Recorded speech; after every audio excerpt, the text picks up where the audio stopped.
중국은 더 이상 기회의 땅 아니야. 롯데, 아모레 짐 싼다. 롯데그룹을 비롯한 한국 주요 기업들이 제로 코로나 정책에 따른 중국 정부의 강도 높은 봉쇄령과 정치적 리스크 등을 이유로 중국 시장에서 속속 떠나고 있다고 블룸버그 통신이 9일 보도했다. 중국 시장의 리스크가 커지면서 글로벌 기업들의 고민이 깊어지는 가운데 한국 기업들이 탈중국 흐름을 이끌고 있다는 것이다. 가장 눈에 띄는 탈중국 행보를 보이는 곳은 롯데그룹이다.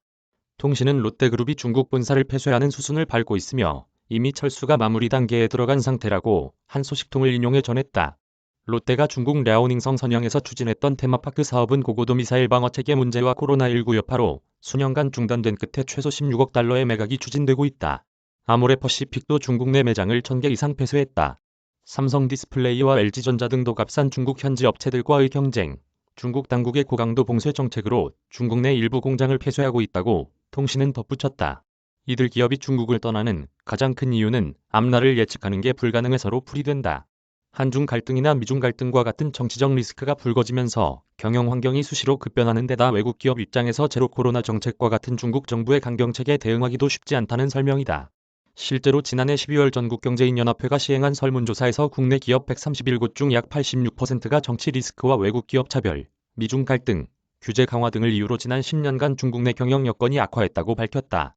코트라 상하이, 베이징 사무소장으로 근무했던 스콧 김은 블룸버그를 통해 중국은 더 이상 한국의 기회의 땅이 아니다라며 한국 기업들은 중국에서 돈을 벌 수 있다는 환상을 버리는 편이 낫다고 말했다. 특히 2017년 사드 배치에 따른 현지 불매 운동 등 오랫동안 지속된 정치 리스크는 중국 철수 결정에 적지 않은 영향을 미친 것으로 분석된다. 사드의 직격탄을 맞은 롯데의 경우 이후 중국 사업 회복에 실패했다. 아모레 퍼시픽 역시 사드 타격에서 벗어나지 못해 미국과 동남아시아로 사업을 확장하고 있다. 현지 철수와 별개로 중국에 대한 한국 기업의 의존도가 여전히 높다는 점은 남은 문제다. 최남석 전북대 무역학과 교수에 따르면 전기차 배터리에 사용되는 흑연 등을 포함해 한국 기업이 가장 필요로 하는 수입 원자재 228개 중 약 80%가 중국산이다. 다만 변화는 나타나고 있다. 통신은 최근 한국 정부가 반도체와 배터리, 석유화학, 자동차 등의 주요 원자재 공급처 다변화를 위한 태스크포스를 발족하는 등 정부와 기업이 대중 의존도를 낮추기 위해 노력하고 있다고 전했다. 김연아 기자 이메일 주소